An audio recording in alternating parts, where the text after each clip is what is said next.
Olá, eu sou Norberto Classen, seja bem-vindo ao Biblifique. Esta é a aula número 153 da nossa lista, do nosso catálogo de aulas.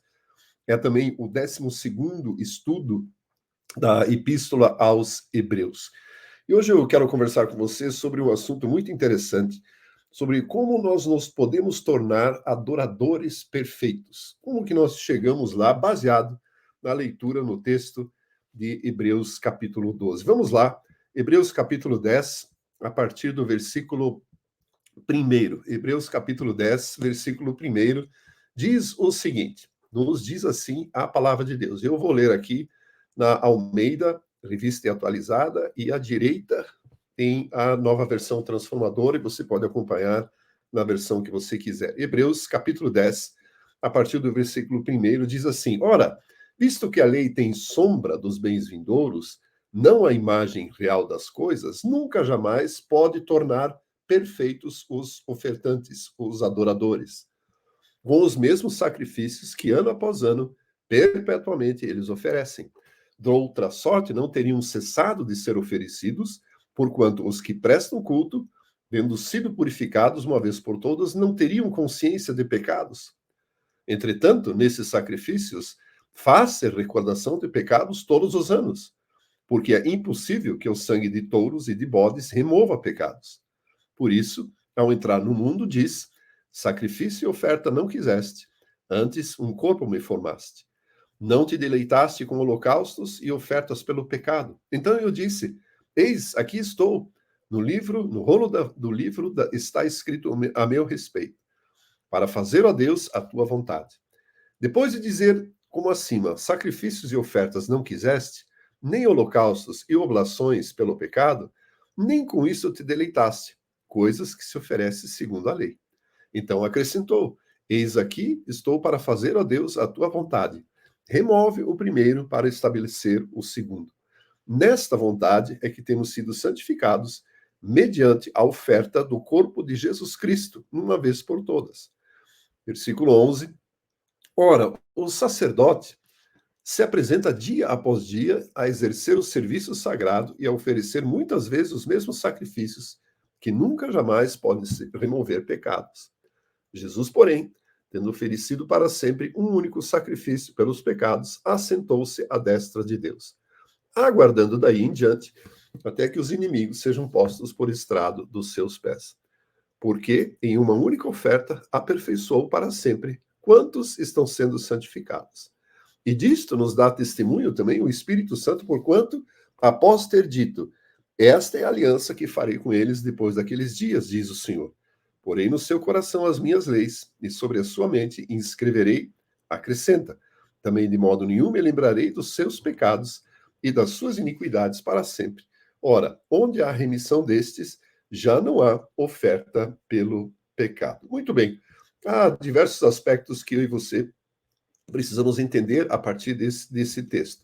Primeiramente, precisamos revisar, na verdade, aquilo que temos conversado nas aulas sobre a Epístola aos Hebreus, nas aulas anteriores, que a ênfase de toda a carta é apresentar Jesus como o sumo sacerdote da nova aliança, em contraste à lei e aos outros termos da antiga aliança. Evidentemente, a nova aliança traz uma nova ordem sacerdotal, e abordamos isso também, que é a ordem de Melquisedeque, em oposição à ordem levítica, ou a ordem de Arão, do sacerdócio anterior da antiga aliança. O que o texto nos diz aqui, que a aliança do Sinai era uma sombra da realidade que, de fato, se concretizou em Cristo. Essa é toda a ênfase desses 18 versículos. E aí nós precisamos lembrar do seguinte: o sistema sacrificial ou cerimonial da aliança do Sinai, da antiga aliança do povo de Israel, era bastante complexa, né? Ela está descrita especialmente no livro de Levítico, todo o sistema sacrificial, e incluía, por exemplo, todos os dias holocaustos, ou seja, ofertas completamente queimadas, consumidas pelo fogo. Um holocausto de manhã e um no final da tarde, né? Depois, ofertas de cereais, que eram como que descritas um presente ou um tributo ao próprio Deus. As ofertas de paz ou de comunhão, que diferem das demais, porque parte do animal era retido para consumo do próprio ofertante e do sacerdote também. As ofertas de purificação pelo pecado, as ofertas de reparação para da culpa, repito, as ofertas de purificação pelo pecado e de reparação pela culpa. E, finalmente, talvez a maior festividade, vamos dizer assim, maior ênfase do sistema sacrificial era o dia da expiação, que talvez você conheça como, ainda hoje é celebrado pelo povo judeu, e é o Yom Kippur, ou o dia do arrependimento, da expiação, que era um sacrifício anual que o sacerdote, então, precisava apresentar, e com o sangue desse animal, entrava, então, uma vez por ano, no lugar santo, aspergia todos os móveis, paredes, tudo com sangue, e adentrava, então, no Santo dos Santos, onde estava a Arca da Aliança, o propiciatório, guardado pelos querubins, e ali, então, derramava esse sangue para que o povo se tornasse novamente favorável, propício, por um ano. O que me faz refletir sobre tudo isso, sobre todo esse sistema, por mais lindo que seja, o tabernáculo era uma edificação extraordinária, as roupas sacerdotais lindas, todo o sistema era muito bonito. Mas será que as autoridades espirituais de Israel se sentiam satisfeitos com todo esse sistema? Será que eles nunca questionaram a validade destes ritos? Como que eles se sentiam com a exigência constante de sacrifícios, holocaustos, ofertas? Será que nunca se perguntaram em quando o Deus de Israel, o Senhor dos Exércitos, estaria definitivamente satisfeito com as ofertas? Ou seja, por que a constante repetição, conforme o escritor nos aborda aqui? Haveria uma maneira, então, de alcançar a perfeição como adoradores e não mais haver necessidade de repetidamente oferecer esses sacrifícios e holocaustos e aos próprios ritos? Será que haveria um momento em que Israel e seus sacerdotes não necessitariam mais oferecer o sacrifício expiatório anual? Ou seja, será que o sacrifício definitivo poderia existir? Por que a repetição de todos os anos? Recordar todos os anos, lembrar que era uma nação pecadora e que precisava se santificar diante de Deus? A resposta é que, mesmo constantemente repetidos, os sacrifícios, holocaustos e ofertas de lei eram apenas uma sombra e imagem do que viria no futuro e nunca alcançariam a perfeição. Nunca os adoradores, ofertantes e mesmo os sacerdotes seriam considerados perfeitos. Por isso, Deus estabeleceu esta continuidade, né, das ofertas e dos sacrifícios. Ou seja, a contínua repetição trazia à memória a condição da perpetuidade do próprio pecado na vida de uma pessoa e a necessidade constante de uma expiação, ou seja, a satisfação da ira de Deus, satisfazer a justiça de Deus, né, para que a ira de Deus não se manifestasse ou não se viesse sobre o povo. Então, todo esse sistema sacrificial, por mais complexo, lindo, maravilhoso que seja, pelo menos para aqueles dias, demonstrava insuficiência para levar a efeito a remoção permanente dos pecados da consciência. O que nós precisamos considerar, então, e o escritor aos Hebreus aborda isso, que o sacrifício de Jesus Cristo, único e definitivo, remove o pecado. Ou seja, a sombra, a lei, a aliança do Sinai, que conduziu a nação de Israel até os dias de Jesus, mesmo assim necessitava de um sacrifício superior. Ou seja, a continuidade e a insuficiência dos cerimonialismos da antiga aliança denunciava a necessidade de um sacrifício superior para que finalmente essa repetição constante cessasse. E aí nós precisamos considerar também o seguinte: o grande problema de toda a humanidade, e aqui eu incluo todas as religiões, é sempre lidar com os erros humanos, que no cristianismo ou na vida com Deus se chamam de pecado, ou seja, transgressão da lei, transgressão dos princípios estabelecidos pelo próprio Deus. Mas há de se ver que em todas as religiões existe um código mínimo de conduta ética e moral, e a transgressão deles é considerada, então, um erro, um pecado que precisa ser de alguma forma remediado. Então, evidentemente, existem nas mais variadas religiões do mundo, por aí, um sistema de sacrifícios, de ofertas, para satisfazer, então, às divindades a quem se presta culto. Não foi diferente, ou não é diferente com o povo de Deus. Fato é que a humanidade, eu e você, somos pecadores porque pecamos. Aliás, nós não somos pecadores porque pecamos. Nós pecamos porque somos, por natureza, pecadores. Vou repetir. Não somos pecadores porque nós erramos, porque pecamos ou transgredimos a lei. Nós pecamos porque somos, por natureza, pecadores. Então, o ser humano busca maneiras de aliviar a culpa e a consciência decorrente desta situação. E o povo de Deus, em sua natureza, não difere, ou nunca diferiu, do restante da humanidade. Contudo, Deus escolheu a nação de Israel como o seu próprio povo. A declaração de Êxodo, capítulo 19, versículos 5 e 6, em que Deus declara o propósito para a nação de Israel e os declara como o povo escolhido, um tesouro particular, peculiar do próprio Deus, para fazer deles uma nação santa e um reino de sacerdotes, ou seja, representantes até de toda a humanidade diante de Deus. Ou seja, a nação de Israel foi escolhida como um exemplo, como um mensageiro da correção da injustiça que alcança toda a humanidade. Quando menciono aqui injustiça, nós precisamos considerar que desde Adão, toda a descendência de Adão, que inclui a mim e a você, nós fomos, por natureza, constituídos com o pecado dentro de nós, com uma natureza que certamente será a natureza se manifesta em pecados. Isso é assim. E, de certa forma, isso é uma injustiça, porque se nós considerarmos uma criança que nasce hoje, ela já nasce pecadora. E isso é, de alguma forma, ou ela não tem nenhuma culpa. Constitui-se, então, uma injustiça. Como corrigir isso? Deus, na história da humanidade, na história do povo de Israel, escolheu, inclusive, esta nação para, então, corrigir esta injustiça e, a partir dali, trazer toda a humanidade de novo, permitir que toda e qualquer pessoa tenha a oportunidade de nascer de novo e, assim, constituir-se filho de Deus. Então, quando olhamos para esta provisão legal de Deus, né, esse sistema legal, sacrificial de ofertas, holocaustos, né, instituído para a nação de Israel como uma aliança, como um pacto, um acordo, nós podemos também considerar que ela não foi definitiva.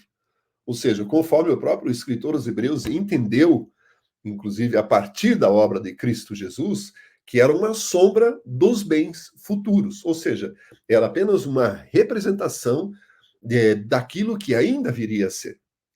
Quando pegamos esse termo, sombra e imagem real, isso corresponde a um contraste, né? Contrasta entre a antiga e a nova aliança.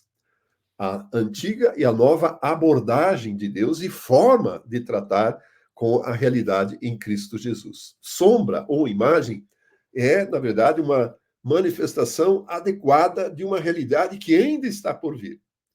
A sombra, e você sabe disso, né? Nós podemos ir num dia de sol ou um ambiente muito bem iluminado, nós podemos criar sombras. E é um mero esboço da realidade, ou seja, ela não representa exatamente aquilo que nós somos, se pensarmos na nossa sombra. Além disto, de uma vez, ou uma vez que a forma verdadeira tenha sido vista, a sombra se torna irrelevante. Se alguém ver a nossa sombra e quer nos conhecer, a partir do momento que vislumbra a nossa própria pessoa, é evidente que a sombra será esquecida e se tornará irrelevante. Assim também, considera-se que todas as exigências legais eram, conforme já falamos, completamente insuficientes para tornar os seus ofertantes os adoradores perfeitos. A realidade, a imagem real, está na superioridade sem medida de Cristo Jesus. E esse é o grande argumento da carta da Epístola aos Hebreus. Demonstrar a superioridade de Cristo. E em estudos anteriores nós já abordamos isso de diversas formas.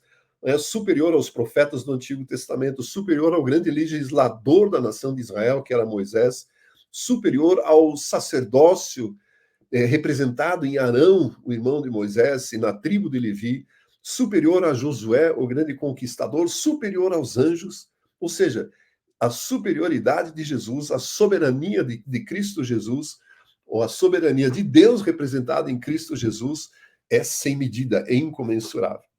E a lei, ela demonstrava que somente valia porque prenunciava, ainda simbolicamente, com uma sombra, o supremo e definitivo sacrifício de Cristo Jesus. Quando olhamos, por exemplo, para as figuras do tabernáculo, que o escritor aos Hebreus considera uma parábola, ele menciona que aquilo são imagens, são representações de um sacrifício que viria a ser mais tarde realizado efetivamente em Cristo Jesus. Ou seja, todos os detalhes da construção do santuário que abrigava a presença e a glória de Deus no Antigo Testamento era apenas uma sombra daquilo que se tornaria real em Cristo Jesus.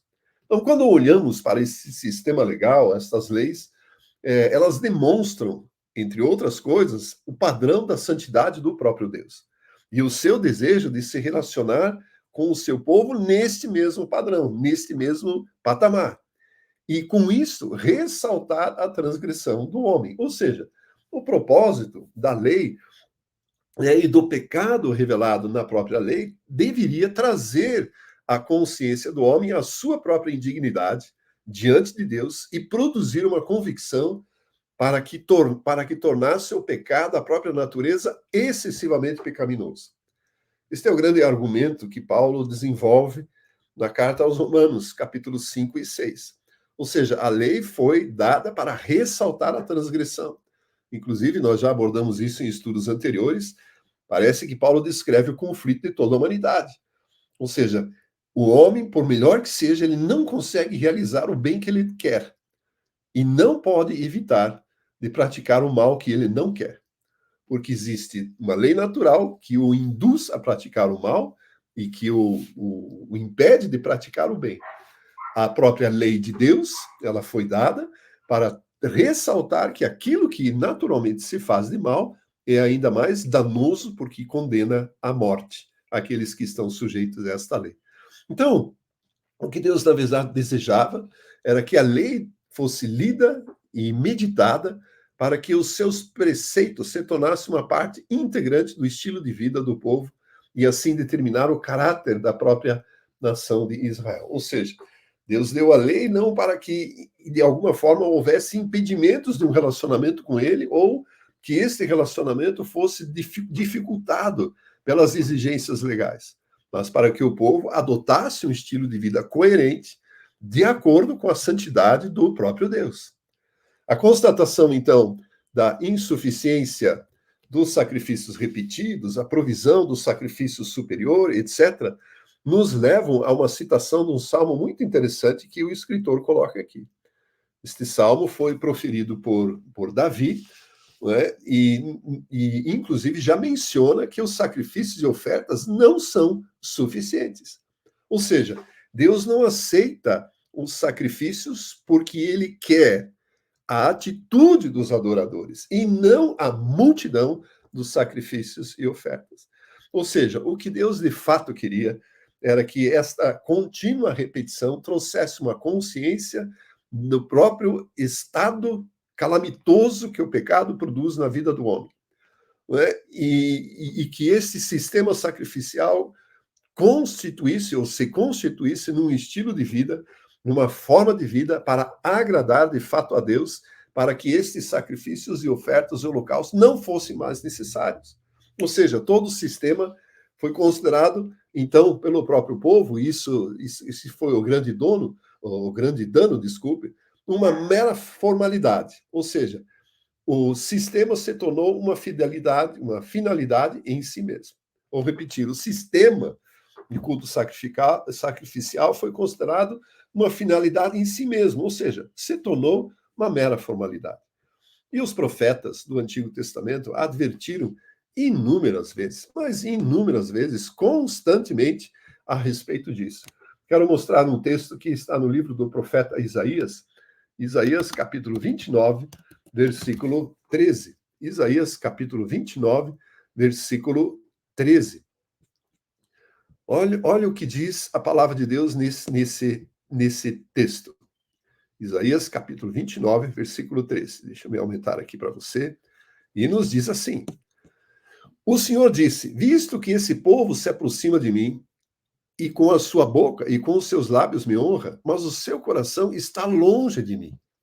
E o seu temor para comigo consiste só em mandamentos de homens que maquinalmente aprendeu. Ou, na nova versão transformadora, a adoração que me prestam não passa de regras ensinadas por homens. Continua Deus dizendo, a fazer obra maravilhosa no meio deste povo. Sim, obra maravilhosa. E um portento, ou seja, algo extraordinário. De maneira que a sabedoria dos sábios perecerá e a prudência dos seus prudentes se esconderá. O que esse texto nos revela, e o próprio Senhor Jesus menciona isso mais tarde, no Novo Testamento. Simplesmente diz que a formalidade tomou conta do estilo de vida, da forma de vida do povo de Israel. Ou seja, simplesmente se tornou algo rotineiro, literalmente, aprendido maquinalmente. Uma geração foi passando para outra, olha, precisa fazer isso. Olha, quando você transgredir a lei, você precisa levar um animal lá, se apresenta ao sacerdote, ele vai sacrificar, vai fazer assim, assim, assim. Todo dia tem fogo no altar de sacrifício, porque tem o holocausto queimando. No final do dia tem lá cheiro de carne também, porque tem um animal sendo queimado, oferecido como holocausto, ou seja, maquinalmente. E interessante que o Salmo 40, mencionado aqui pelo escritor aos Hebreus, é um pensamento que está presente em diversos outros escritos do próprio Davi, em diversos outros salmos. Salmo 51, por exemplo, quando ele é confrontado, ou é uma resposta à confrontação do profeta Natã sobre o seu erro com relação a Batseba e ao marido dela, Urias, ou seja, Davi maquinou a morte de Urias para que ele pudesse ficar com Batseba.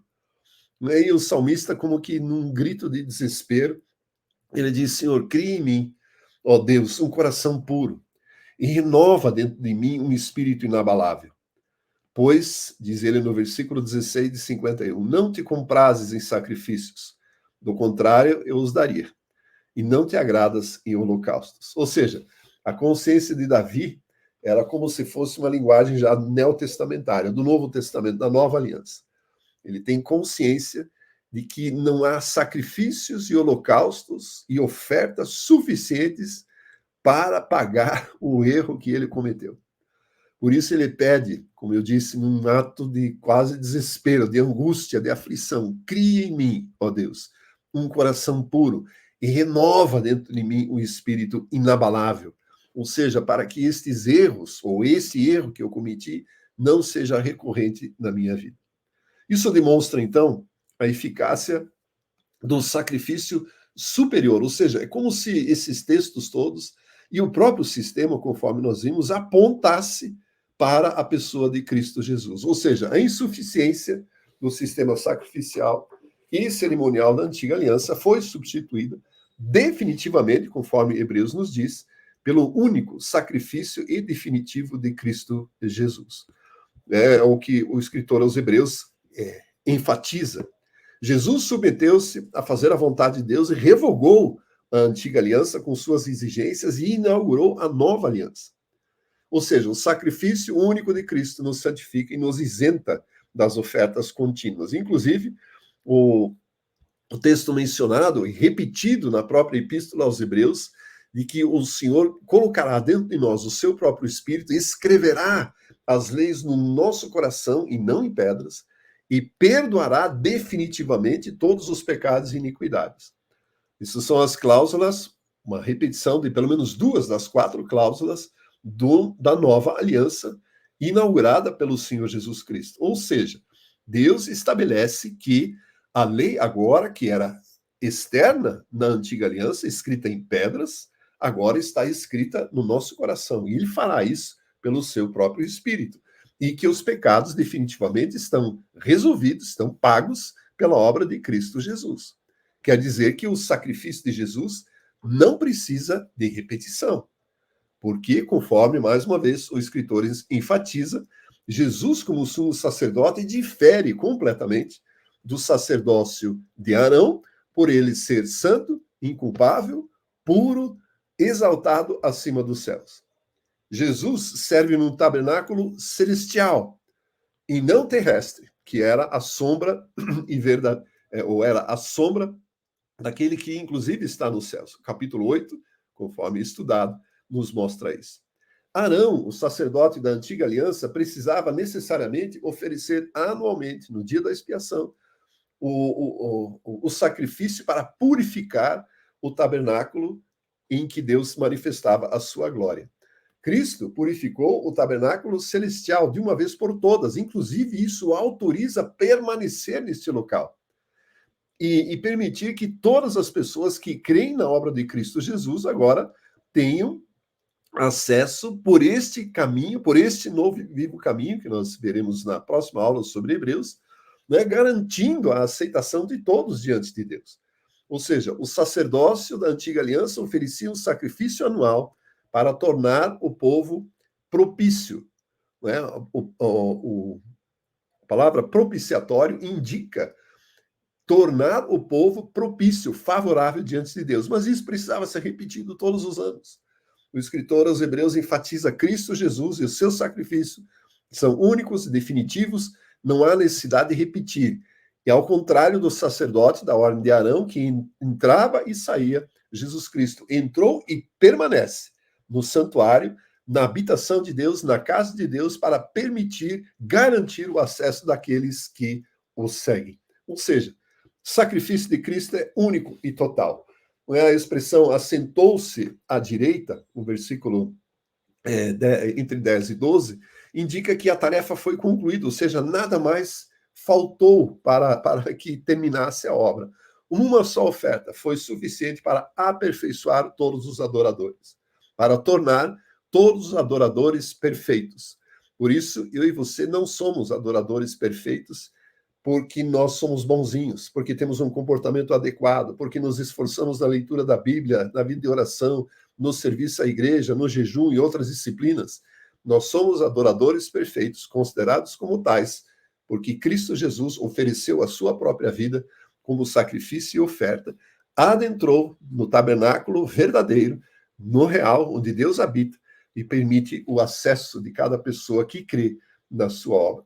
O Espírito Santo justamente testifica estas coisas constantemente aos nossos corações. Ou seja, mediante a própria ação do Espírito, nós somos, como cristãos, aperfeiçoados como adoradores. E aqui cabem ainda dois aspectos para os quais eu quero chamar a atenção. Eu e você, nessa condição de adoradores perfeitos, pela obra única e exclusiva de Cristo Jesus, e isso precisa estar muito fixo, permanente, constante na nossa forma de pensar e de viver. Nada mais há a fazer para agradar a Deus, a não ser nós acreditarmos, nós aceitarmos pela fé que Cristo Jesus se tornou de fato o nosso Senhor e garante o acesso à presença de Deus para que eu e você sejamos adoradores perfeitos. E nos nossos dias, isso já vem de muitos séculos, na verdade, na história da igreja, existe sempre uma maneira de o ser humano, de líderes, inclusive de igrejas, e talvez a boa vontade esteja lá para isso mesmo, de criar determinados formalismos, né, ou formas de fazer para acessar a presença de Deus. Preste atenção no culto da igreja que você frequenta. Se não tem sempre uma mesma rotina, uma mesma sequência. E há um enorme perigo disso se tornar um formalismo. Ou seja, de simplesmente passar para as próximas gerações maquinalmente, rotineiramente, o que foi aprendido pela geração atual. E repetir-se a história que houve em Israel. Então, eu e você precisamos ter muito cuidado com esses formalismos, que muitos cristãos, ainda hoje, se satisfazem com as rotinas formais das celebrações e não buscam a verdadeira adoração. Ou seja, há aqueles que sentem um enorme peso na consciência se um domingo ou outro não vão ao culto. Ou se não participam disso, ou se a forma de culto, de repente, sofre uma pequena alteração. Se não tem as músicas adequadas conforme já prescrito anteriormente ou conforme é o costume anterior estabelecido. Então, esse formalismo, ele cria um vício, vamos chamar assim, né, uma rotina que de alguma forma satisfaz as pessoas que ali frequentam. Ou seja, elas entram no mesmo formato de culto, de adoração que o Israel antigo, da antiga aliança. E o escritor aos Hebreus nos chama a atenção para prestarmos atenção para o definitivo sacrifício de Cristo Jesus. O outro aspecto nós chamamos de legalismo. Então, em primeiro lugar, o cuidado com o formalismo, com a forma e a satisfação pela forma de culto e de celebração a Deus. E, em segundo lugar, o legalismo, ou seja, que define toda e qualquer teoria da salvação que acrescente uma ou mais regra àquilo que Jesus Cristo fez. Expressões, por exemplo, como pagar o preço. Não, esse é o preço que eu tenho a pagar como cristão. Esta é a minha cruz. Esta é a cruz que eu devo carregar. Atenção, gente. Aquilo precisa ser, os textos que mencionam que cada discípulo deve carregar a sua cruz, não podem ser descontextualizados. Eles dizem respeito ao compromisso que eu e você temos com a obra de Cristo Jesus. Mas isso não pode se tornar um peso. Isso, na verdade, é um deleite. É uma soberana vocação, conforme Paulo menciona. Já ouvi muitas pessoas também falarem, olha, existe um peso de oração, eu carrego o peso de oração. Mas por que isso? Oração se tornou um peso? Como assim? Oração é basicamente relacionar-se com Deus, colocar angústias, aflições, intercessões, súplicas, ações de graças, louvor, adoração, ou seja, todos os elementos diante de Deus, porque isto é um peso.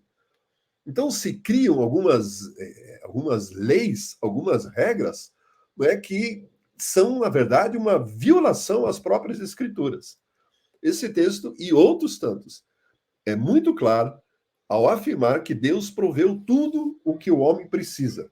E a Bíblia descreve o que o homem precisa.